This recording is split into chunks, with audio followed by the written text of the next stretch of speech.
Muy buenos días, bienvenidos a este tiempo especial. Buenos días, Señor, el que aprovechamos para estudiar la palabra, para escuchar la voz de Dios. A través de ella somos edificados, el Señor nos corrige, el Señor nos enseña, nos consuela, nos da promesas, nos muestra su voluntad y el camino por el cual nosotros debemos andar. Les mando un fuerte abrazo, un saludo con mucho cariño desde Torremolinos, en el sur de España. Damos gracias al Señor por un día más, por una mañana que podemos despertar sabiendo que el Señor está con nosotros, que tenemos la vida, una oportunidad para vivir para el Señor y ver su gloria y ser sus siervos en este día. Yo le animo a usted que está escuchando esta meditación, este estudio a través de nuestro canal de YouTube, que le dé me gusta, solamente tocar ahí donde está el dedito, que lo haga para que esta plataforma de YouTube pueda recomendarle este video a personas que buscan contenidos similares. Entre más me gusta tiene un video, más la plataforma lo comparte con otras personas. Suscríbase al canal si todavía no lo ha hecho y active la campanita para que le llegue una notificación cada vez que subimos un nuevo video o cuando estemos haciendo transmisiones en directo. Comparta este link, póngalo en sus redes sociales, en sus estados, en los grupos en los que usted participa, mándeselo a su familia. Vamos a ser todos juntos esos hijos, esas hijas agradecidos con el Señor, que nos comprometemos para que su palabra sea extendida hasta lo último de la tierra. Vamos a preparar nuestros corazones para recibir la palabra del Señor. Y hoy, empezando este día viernes, nos preparamos para recibir al caer la tarde el día más importante de la semana, el Shabbat, el día de reposo, el día de descanso. Termina la semana y es tiempo de entregar al Señor las cargas, de dejar en el altar del Señor todo lo que hemos vivido durante esta semana, tener un tiempo de acción de gracias por cada bendición, por cada respuesta, por el cuidado del Señor y poner delante de Él toda necesidad para que en el tiempo de Shabbat nosotros nos podamos dedicar a estar con el Señor, a estudiar su palabra, a descansar, a compartir con la familia, como dice la Biblia, a honrar su nombre en este hermoso día. Estamos entonces estudiando el libro del profeta Ezequiel, profeta que habló palabra de Dios a los cautivos en Babilonia, mientras Jeremías seguía hablando en Jerusalén, mientras Daniel hacía su trabajo en la casa del rey Nabucodonosor, porque ya estaba en Babilonia. Pues Ezequiel también es tomado por el Señor para tremendas revelaciones acerca de lo que estaba pasando, de lo que había sucedido y de lo que está por venir respecto de Judá, respecto de Israel y aún respecto de las naciones de la tierra. Vamos a meditar hoy en el capítulo 17 de este hermoso libro. Pedimos al Señor su dirección, pedimos que el Espíritu Santo sea el que nos instruya, el que nos enseñe, el que nos abra los ojos y toque nuestro corazón con el poder de esta palabra, y en este día podamos ser corregidos, enseñados, consolados, levantados. Y como dice la misma palabra de Dios, que su palabra no vuelva vacía, sino que cumpla en cada uno de nosotros el propósito para el cual el Señor la envía hoy. Capítulo 17, parábola de una gran águila. Vino mi palabra de Jehová diciendo: Hijo de hombre, propone una figura y compone una parábola a la casa de Israel. Y dirás: así ha dicho Jehová el Señor: una gran águila de grandes alas y de largos miembros, llena de plumas de diversos colores, vino al Líbano y tomó el cogollo del cedro. Arrancó el principal de sus renuevos y lo llevó a tierra de mercaderes y lo puso en una ciudad de comerciantes.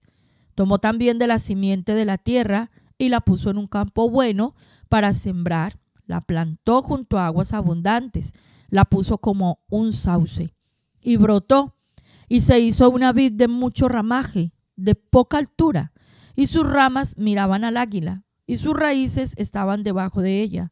Así que se hizo una vid y arrojó sarmientos y echó mugrones. Había también otra gran águila, de grandes alas y de muchas plumas. Y aquí que esta vid juntó cerca de ella sus raíces y extendió hacia ella sus ramas para ser regada por ella por los surcos de su plantío. En un buen campo, junto a muchas aguas, fue plantada, para que hiciese ramas y diese fruto, y para que fuese vid robusta. Diles, así ha dicho Jehová el Señor, ¿será prosperada? ¿No arrancará sus raíces y destruirá su fruto y se secará? Todas sus hojas lozanas se secarán, y esto sin gran poder ni mucha gente para arrancarla de sus raíces. Y aquí está plantada, ¿será prosperada? ¿No se secará del todo cuando el viento solano la toque? En los surcos de su verdor se secará. Y sigue el Señor hablando a través de comparaciones, a través de parábolas. Y aquí vemos otra vez la figura de la vid, pero aquí nos aparecen dos águilas y vamos a entender el significado de esta visión, de esta parábola. Primero le dice a Ezequiel que proponga una figura para la casa de Israel. O sea, esta palabra sería extendida no solo a Judá, sino a toda la nación. Y dice que vino un águila de grandes alas, de largos miembros, llena de plumas de diversos colores. Era un águila gigantesca. Cuando habla de largos miembros, está hablando de sus garras, de sus patas. Y cuando habla de diversos colores, esta águila nos está representando a Nabucodonosor. Recordemos que Nabucodonosor tuvo una visión como de un águila. Y recuerden que él incluso hubo un momento en su locura que era como una fiera del campo, una bestia del campo y tenía garras y todo esto. Pues esta alegoría hace referencia a Nabucodonosor. Y también vemos cómo en diferentes pasajes de la Torá, de la Escritura, estaba estipulado que si Israel no se mantenía en el pacto con el Señor, vendría una nación lejana que volaba como las águilas. Nos habla de que tenía muchos colores, de que tenía plumas de muchos colores, porque Babilonia era en ese momento, podríamos decir que el imperio más grande que gobernaba y estaba sobre muchas provincias, había logrado conquistar muchos pueblos, era una variedad de naciones que había logrado conquistar y que ahora formaban parte de su imperio, muchos pueblos, muchas razas. Y Nabucodonosor llegó con un gran ejército, dice aquí, para llevarse el cogollo, la punta más alta del cedro.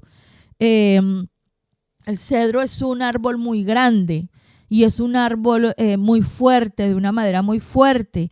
De cedro estaba construido, de madera de cedro estaba construido el templo. Nos habla de fuerza, de firmeza, de dureza. Es una madera de muy buena calidad. Y aquí se está refiriendo ese cogollo del cedro, es el rey Joaquín. Recuerde que Babilonia hizo varias incursiones y en la primera vez que vino a Jerusalén se llevó al rey Joaquín, se llevó a su madre, se llevó a los nobles, a ellos se los llevó a Babilonia. Dice en el libro segundo de Reyes, en el capítulo 24, de 18 años era Joaquín cuando comenzó a reinar y reinó en Jerusalén 3 meses. O sea, él era un jovencito. El nombre de su madre fue Neusta, hija de Elnatán de Jerusalén, e hizo lo malo ante los ojos de Jehová conforme a todas las cosas que había hecho su padre. En aquel tiempo subieron contra Jerusalén los siervos de Nabucodonosor, rey de Babilonia, y la ciudad fue sitiada. Vino también Nabucodonosor, rey de Babilonia, contra la ciudad cuando sus siervos la tenían sitiada. Entonces salió Joaquín, rey de Judá, al rey de Babilonia, él y su madre, sus siervos, sus príncipes, sus oficiales, y lo prendió el rey de Babilonia en el 8º año de su reinado. Y sacó de allí todos los tesoros de la casa de Jehová, los tesoros de la casa real, y rompió en pedazos todos los utensilios de oro que había hecho Salomón, rey de Israel, en la casa de Jehová, como Jehová había dicho. y llevó en cautiverio a toda Jerusalén, a los príncipes, a todos los hombres valientes, hasta 10,000 cautivos y a todos los artesanos y herreros. No quedó nadie, excepto los pobres de la tierra. Asimismo llevó cautivos a Babilonia a Joaquín, a la madre del rey, a las mujeres del rey, a sus oficiales y a los poderosos de la tierra. Cautivos los llevó de Jerusalén a Babilonia. En esa transportación también fue llevado Daniel con sus amigos, porque recordemos que Daniel era un noble. Entonces, ese cogollo de cedro nos está representando al rey Joaquín. Nunca pierda de vista y no olvide que el trono de Israel había sido entregado a la tribu de Judá. Solamente los descendientes de la tribu de Judá podían ser reyes en Israel. Los descendientes directos de David podrían ser reyes en Israel. Y Joaquín era descendiente directo de la casa de David, su padre. Y esta es cedro, como les decía hace un momento, hace referencia a la misma Jerusalén, pues porque el templo estaba construido con este tipo de madera. Esas plumas de diversos colores también nos lleva a pensar en el manto de José, que tenía muchos colores. Recuerdan, en el libro de Génesis, el nombre de José significa Dios añade. Si usted se llama José, su nombre significa Dios añade, Joseph en hebreo.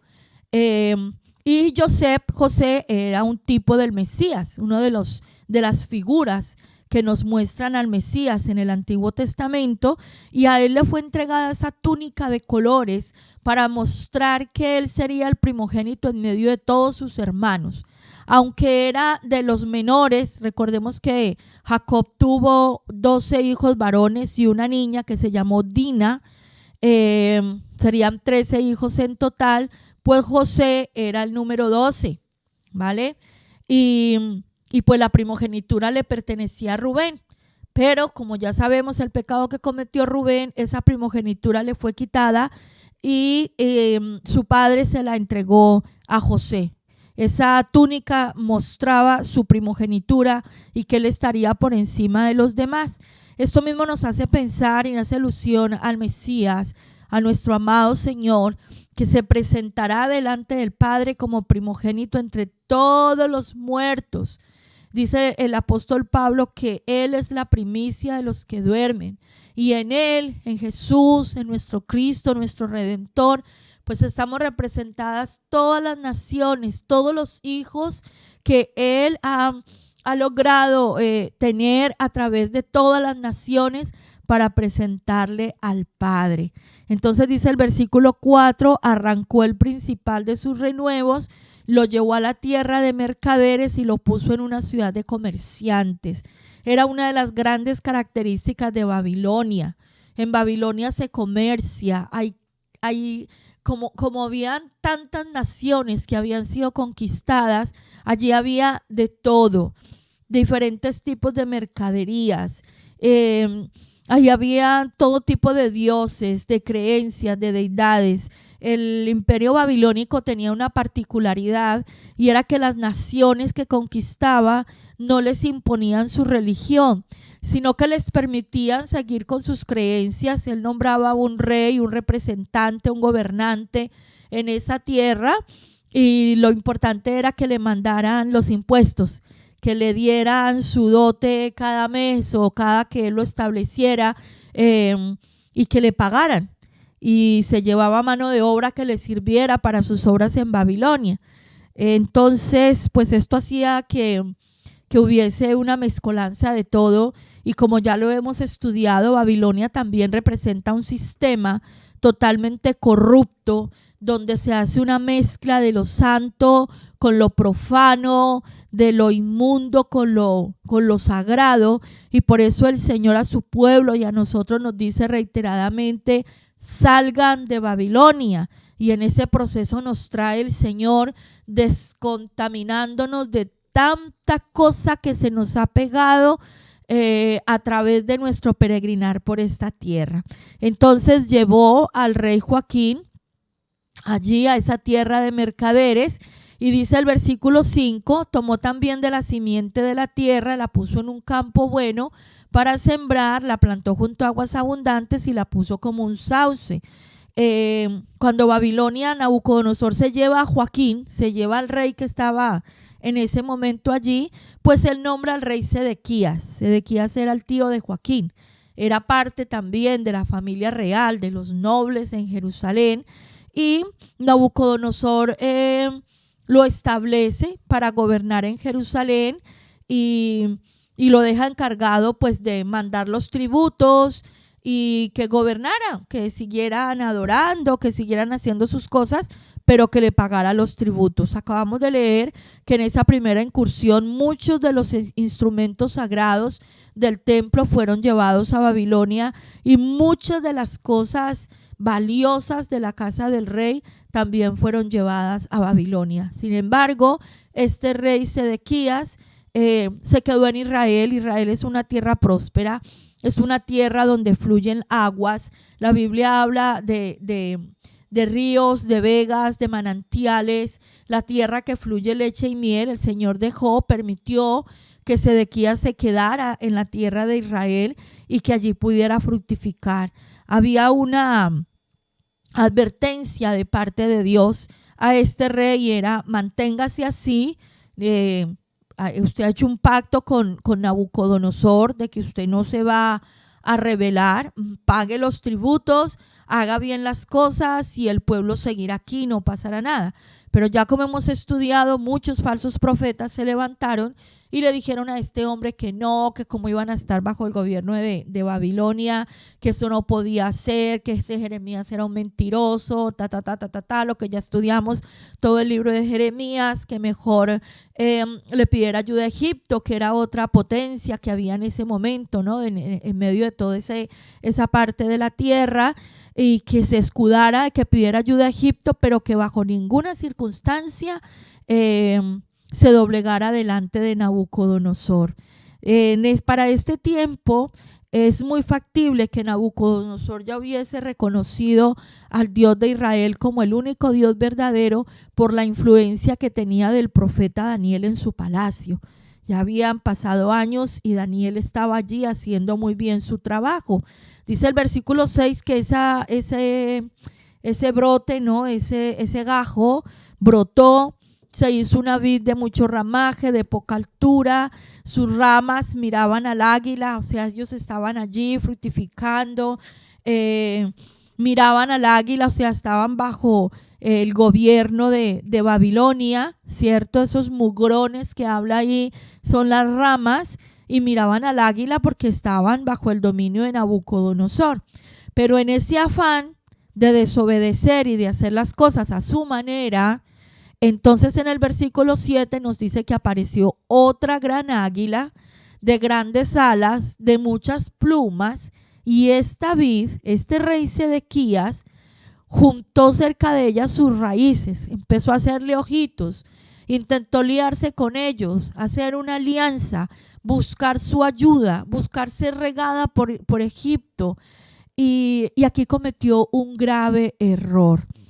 Porque Dios ya había establecido en su palabra que estaba prohibido para el pueblo de Israel volver a Egipto.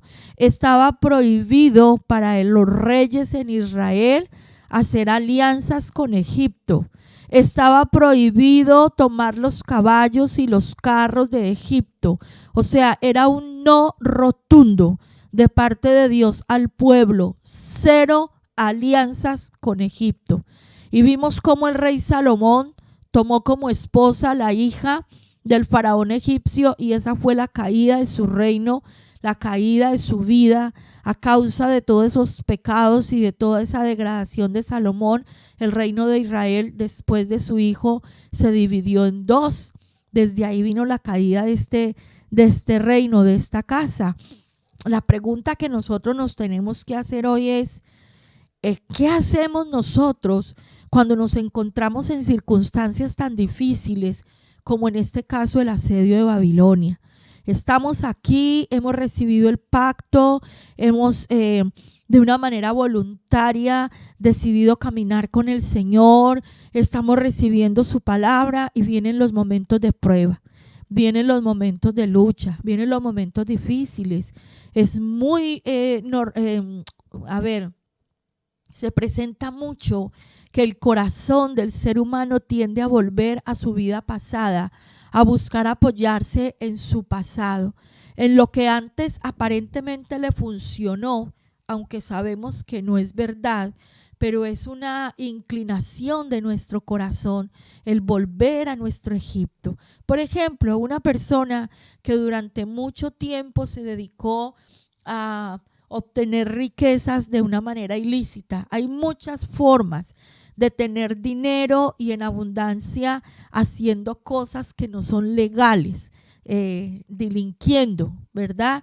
Y una persona de estas decide venir al Señor, se arrepiente de su pecado, comienza su peregrinar, pero claro, trabajando honradamente, no se va a ganar de la noche a la mañana los miles o millones que ganaba haciendo sus triquiñuelas. Y entonces vienen ¿cómo se dice? El tener que hacer frente a sus responsabilidades financieras, a pagar el alquiler o a pagar la hipoteca y cubrir los gastos de la casa, y si tiene familia, pues los gastos de los hijos. Y muchas de estas personas vuelven a sus negocios porque les cuesta entender en su corazón que ahora quien provee y suple sus necesidades es el Señor Dios Todopoderoso, es su Padre. Entonces comienzan a buscar apoyarse en lo que antes hacían. Y así en diferentes áreas.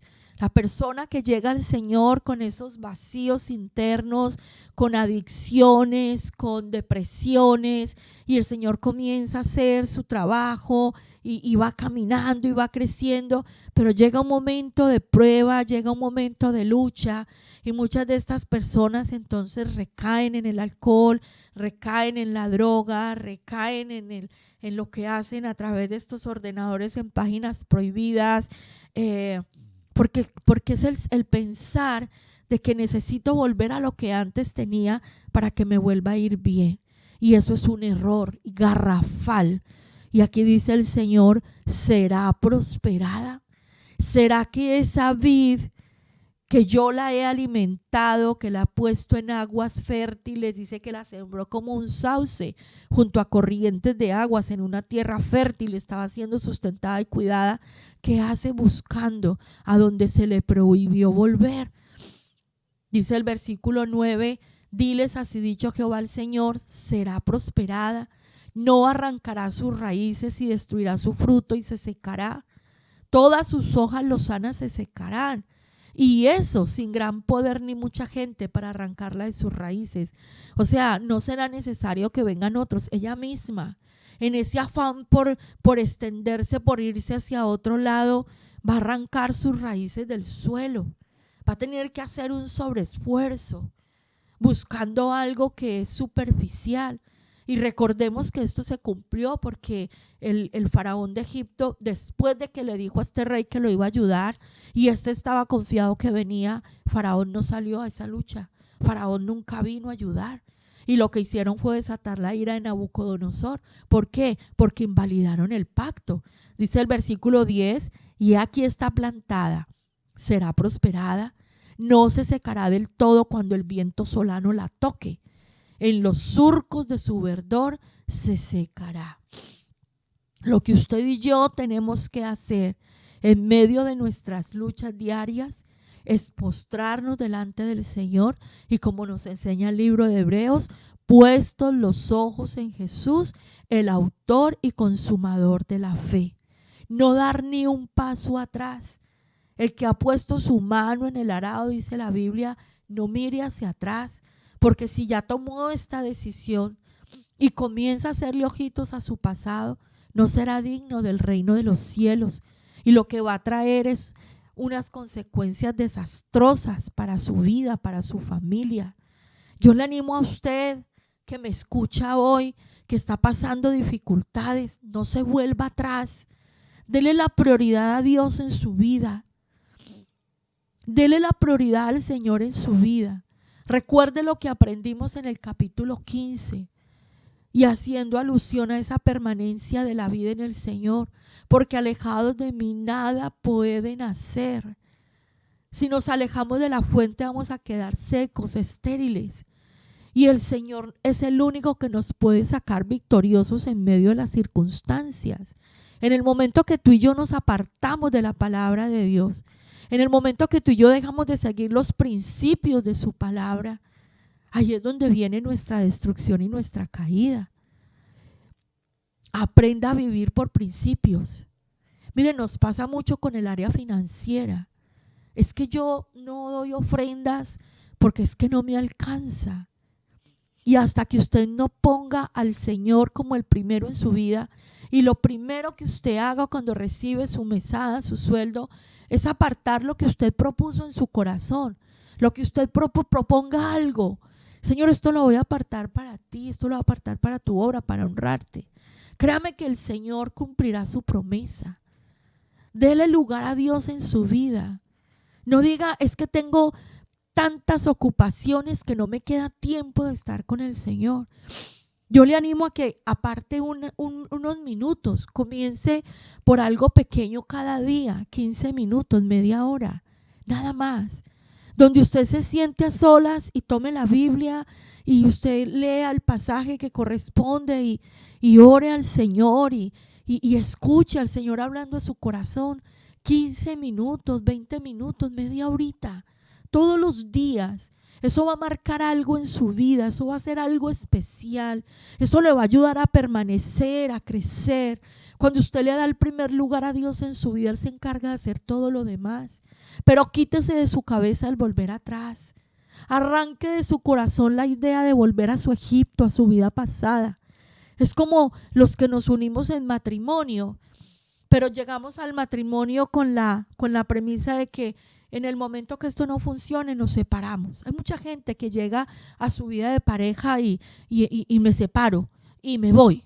Y entonces medio discutimos, venga, cada uno por su lado. Si usted y yo llegamos a una relación de pareja con la premisa en nuestro corazón que a lo más mínimo nos vamos a separar, pues esta relación no va para ningún lado, no va para ninguna parte. En nuestro corazón tiene que estar el permanecer. Y ese permanecer nos va a llevar a lucharnos esto y a trabajarlo juntos. Ahora, esto es de dos y vamos a trabajarlo juntos. Yo doy todo lo que me corresponde dar y mi cónyuge, mi pareja da todo lo que le corresponde dar. Y entre los dos luchamos agarrados al Señor para levantar un matrimonio y una familia que a Dios glorifique y para que nosotros sea placentero. Pero cuando es uno solo el que tira el carro es muy difícil. Lo mismo pasa en nuestra comunión con el Señor. Si solamente está el Señor, dé, bendiga, provee, haga, y usted y yo a nuestro aire, a nuestra bola, a nuestro parecer, llega un momento que esa relación se rompe. Y los únicos perjudicados seremos nosotros. Dice el versículo 11, vino a mi palabra de Jehová diciendo, di ahora a la casa rebelde, ¿no habéis entendido qué significan estas cosas? Diles, he aquí que el rey de Babilonia vino a Jerusalén y tomó a tu rey y a sus príncipes y los llevó consigo a Babilonia. Tomó también a uno de la descendencia real e hizo pacto con él y le hizo prestar juramento y se llevó consigo a los poderosos de la tierra. Mire, esto es muy serio y muy delicado. Nabucodonosor tenía muy claro que todo lo que estaba pasando era porque de parte de Dios venía. Por eso le perdonaron la vida a Jeremías, porque Jeremías profetizó que ellos vendrían, o sea, ya se hablaba de ellos. Y como les decía hace un momento, Daniel estaba haciendo muy bien su trabajo en palacio y Nabucodonosor le dice a este rey Sedequías, júremelo por su Dios, de que usted no se me va a revelar y que usted va a permanecer. Y se hizo pacto con él y le hizo prestar juramento. Eso es una cosa muy seria. Sedequías comprometió su palabra. Puede que en esta época en que usted y yo vivimos, nuestra palabra vale poco. Hoy en día hay que firmar y sellar y apostillar y de todo para que un negocio, para que un contrato tenga validez, porque así como digo 8, digo 20. ¿no? Porque tristemente es lo que se ha gestado en el corazón de la gente, una falta de seriedad, una falta de madurez, una falta de responsabilidad de asumir sus compromisos. Pero en esa época la palabra valía y valía todo. Sedequías le juró a Nabucodonosor en el nombre del Dios de Israel que le sería fiel y le sería leal. Utilizó el nombre del Señor para jurar fidelidad y lealtad a Nabucodonosor, que no se iba a rebelar, que le iba a pasar los tributos y que nunca él iría a levantarse contra él. Y esto es muy serio porque Dios ve en nosotros, ve nuestro corazón. Y vamos a preguntarnos en esta mañana qué pactos, qué alianzas hemos hecho nosotros y no los hemos cumplido. En el libro de Eclesiastés, el rey Salomón nos enseña, es mejor que no prometas, es mejor que no prometas nada a que tú hagas promesas y no las cumplas. Mejor no prometas nada que tener comprometida tu palabra y no cumplir. Y de eso se ve mucho en medio de nosotros. Si Dios me da el trabajo que estoy pidiendo, como dijo Jacob, yo le voy a diezmar al Señor. Y la iglesia ahora llega al trabajo y el Señor no vuelve. Ni trae la ofrenda, ni viene a dar las gracias. Y como ya tiene mucho trabajo, no lo volvemos a ver. Si el Señor me da este hijo que le estoy pidiendo, yo se lo voy a consagrar al Señor. Mire, y la gente viene a que nosotros los siervos hagamos ceremonias. Mire, es que yo quiero consagrar el niño, yo quiero presentar el niño. Y creen que vivimos de ceremonias. Usted sabe, papá, mamá, lo que significa levantarse delante de la congregación, levantar ese niño, esa niña y presentárselo al Señor.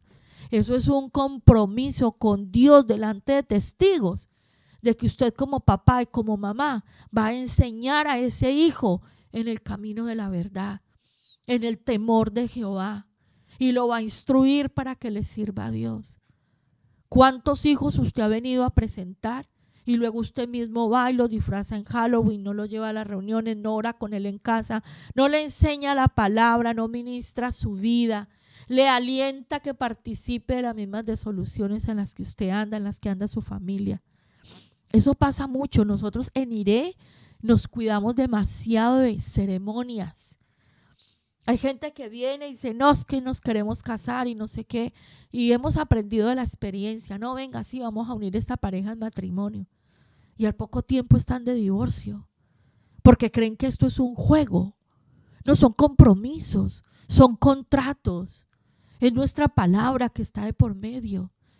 Y cuando nosotros incumplimos, aún de parte de Dios viene para nosotros un llamado de atención.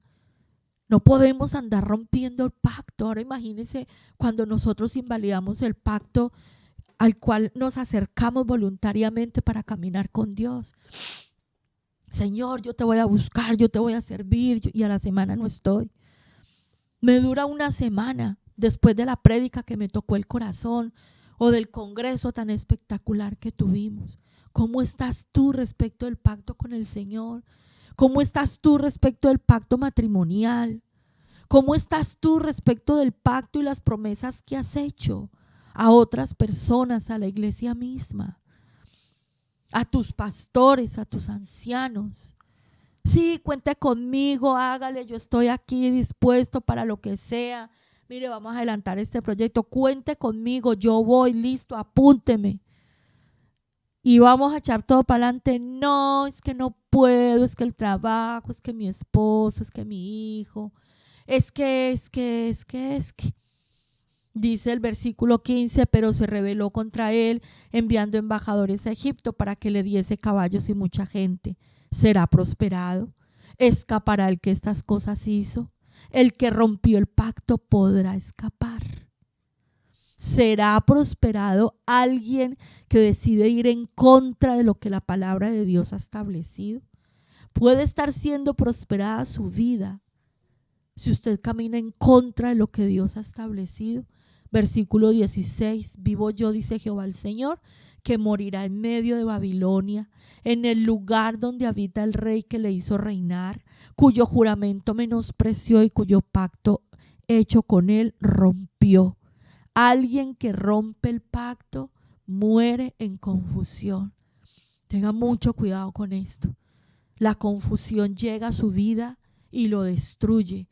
Versículo 17, y ni con gran ejército ni con mucha compañía hará Faraón nada por él en la batalla, cuando se levanten vallados y se edifiquen torres para cortar muchas vidas, por cuanto menospreció el juramento y quebrantó el pacto, cuando he aquí que había dado su mano y ha hecho todas estas cosas, no escapará. Por tanto, así ha dicho Jehová el Señor, vivo yo, que el juramento mío que menospreció y mi pacto que ha quebrantado, lo traeré sobre su misma cabeza y extenderé sobre él mi red y será preso en mi lazo. Y lo haré venir a Babilonia y allí entraré en juicio con él por su prevaricación con que contra mí se ha rebelado. Y todos sus fugitivos con todas sus tropas caerán a espada. Y los que queden serán esparcidos a todos los vientos y sabréis que yo Jehová he hablado. Y ya sabemos que esta palabra se cumplió. A Sedequías en la frontera le mataron los hijos, le sacaron los ojos, lo llevaron a Babilonia y el ejército que iba con él tuvo que salir huyendo por los campos y fueron esparcidos. Y él murió en Babilonia estando preso. Ahora, ¿qué pasó con Joaquín? Versículo 22. Así ha dicho Jehová el Señor: tomaré yo del cogollo de aquel alto cedro y lo plantaré. Del principal de sus renuevos cortaré un tallo y lo plantaré sobre el monte alto y sublime. ¿Cuál es el monte alto y sublime? El monte de Sión, el monte donde fue edificado el templo en Jerusalén. Aquí este cogollo, donde dice tomaré del cogollo de aquel alto cedro, está hablando de Joaquín y da una promesa, porque a este rey Joaquín le es perdonada la vida en Babilonia. A él se le da la oportunidad de servir. Recuerde que lo estudiamos en Jeremías, de que él le fue quitada él estaba preso y él fue dejado libre por el hijo de Nabucodonosor y venía y comía con este nuevo rey, ¿cierto? Se le dio la oportunidad de servir. Joaquín se casó en Babilonia y Joaquín tuvo una descendencia. Y de uno de los hijos de Joaquín viene Zorobabel y de Zorobabel viene el Mesías. Cuando estudiamos las genealogías en el Evangelio de Mateo, nosotros nos encontramos a Zorobabel. Zorobabel, descendiente de Joaquín, de la casa real, y nuestro amado Jesús, descendiente de esa casa, Rey eterno, Rey por siempre. Versículo 23, en el monte alto de Israel lo plantaré y alzará ramas y dará fruto y se hará magnífico cedro y habitarán debajo de él todas las aves de toda especie, a la sombra de sus ramas habitarán y sabrán todos los árboles del campo que yo Jehová abatí el árbol sublime, levanté el árbol bajo, hice secar el árbol verde e hice reverdecer el árbol seco. Yo Jehová lo he dicho y lo haré. Y aquí encontramos una promesa tremenda del Mesías y su reino. De muchas maneras el enemigo intentó acabar con la descendencia real. Pero recuerde esto, que los planes del Señor son más altos y sublimes. Y estaba establecido que del cetro de David se sentaría un rey por siempre. Y ese rey es nuestro amado Mesías, nuestro amado Jesús, que regresará en gloria para establecer su reino por siempre. Vamos a meditar en esta palabra hoy. Y vamos a pedirle al Espíritu Santo que nos ayude. Yo le invito allí donde está, si puede hacerlo, que cierre sus ojos y le dé gracias al Señor por haberle traído al pacto con Él, por haberle alcanzado con su amor, por haber venido a su vida en el momento preciso y haberle abrazado con su gran misericordia. Dele gracias al Señor que hasta hoy su diestra le ha sostenido. Dele gracias a Dios que le ha dado la oportunidad de salir de ese Egipto, de su vida pasada, de su vida de pecado, de su vida de maldad, y ser injertado en este olivo original y ser traído a la familia de Dios y haber sido hecho su hijo. Dele gracias al Señor que le ha perdonado sus pecados. Si usted se arrepiente de una manera genuina, el Señor trae perdón, restauración y vida. Y cuéntele al Señor de sus luchas, porque todos los que hemos alcanzado esta gracia y hemos venido al Señor, tenemos luchas diarias por nuestra santificación. Tenemos una lucha diaria por permanecer en Él y en su verdad. Dígale: Señor, esta es mi lucha en mi área financiera, en mi área sexual. Tengo luchas intensas en mis pensamientos, Señor. Es mi lucha no caer en depresiones, no volver a mis adicciones, a lo que supuestamente me llenaba, pero que en realidad me hacía más daño. Me cuesta, Señor, es mi lucha diaria. Pero, Señor, yo no quiero volver a Egipto. Dígaleselo hoy a Dios en oración. Yo no quiero volver a mi vida pasada, Señor. Yo no quiero volver a esa vida de disolución, a esa vida de falsedad y de mentira, de vanidad y superficialidad. Porque yo entiendo que tú eres la fuente, que tú me has puesto, Señor, como a Sedequías, plantado junto a las aguas. Porque tú eres el agua de vida y tú eres el que me hace fructificar y tú eres el que me levanta. Tú eres el que me bendice, tú eres el que me sostiene, tú eres el que sacia de bien mi alma, tú eres el que me rejuvenece como a las águilas y me haces estar en tus alturas, Señor. Tú eres el que me sacará del lodo cenagoso. Tú me has puesto, Señor, y me sostendrás sobre una roca fuerte, y esa roca fuerte eres tú, es tu palabra. Señor, yo no quiero volver atrás y en este día pido tu ayuda, tu fuerza, tu sabiduría, tu verdad. Ayúdame, Señor, a vivir por principios. Ayúdame a darte el primer lugar en todas las áreas de mi vida. Ayúdame a dedicar un tiempo todos los días para estar contigo, para hablar contigo, para leer tu palabra, para buscarte en oración, en alabanza, Señor. Ayúdame a apartar de la misma provisión que tú me das, la ofrenda, Señor. Que mi corazón esté dispuesto a dar de la gracia que tú me has dado, mi Rey. Ayúdame, Señor, a darte el primer lugar. Yo que alguna vez traje mis hijos a ti, Señor, que yo pueda enseñarlos, instruirlos, conducirlos hacia ti. ¿Cuántas promesas hemos hecho? Señor, me he embaucado, me he enredado con mi boca, porque le he prometido al uno y al otro y al otro y al final no he cumplido nada. Y lo peor es que a ti te he hecho promesas y no te las he cumplido, Señor. Y le he hecho promesas a tus siervos, a mis pastores, a los ancianos, y no las he cumplido. Y le he hecho promesas a mis hijos, a mi esposa, y no las he cumplido, Señor. Y hoy tú no me haces caer en cuenta de que tengo unas cuentas por arreglar. Señor, perdónanos. Perdónanos por esa inmadurez, por esa falta de seriedad, por esa falta de responsabilidad. Perdónanos, Señor, porque todo esto lo único que hace es reflejar que nuestro corazón ha estado apartado de ti. Y ayúdanos a volver a tu palabra, a vivir por principios, Señor.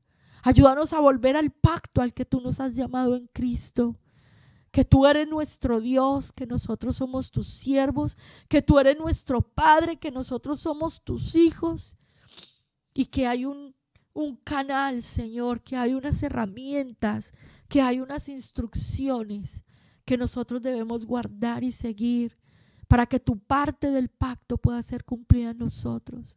Ayúdanos a ser fieles y leales. Ayúdanos a ser confiables en tus manos, Señor. Y una vez más te damos gracias. Gracias por cumplir tus promesas en Cristo Jesús. Porque en la Biblia dice que tus promesas son sí y son amén. Porque tú eres fiel y permaneces fiel a tu palabra. Tú no mientes, tú no engañas. Tú eres el mismo ayer, hoy, por los siglos. Y te pedimos, Señor, que nos ayudes a crecer y cada día ser más y más como tú. Gracias por llamarnos y abrirnos, mi Señor, un nuevo día, un camino, una oportunidad para volver a ti de todo nuestro corazón y poder enmendar y corregir aquellas cosas en las que nos hemos equivocado. Te damos las gracias por tu inmenso amor, tu fidelidad y tu misericordia, y nos encomendamos en este día en el nombre poderoso de Yeshua, nuestro Rey, Señor, por el poder del Espíritu Santo que habita en nosotros. Amén y amén.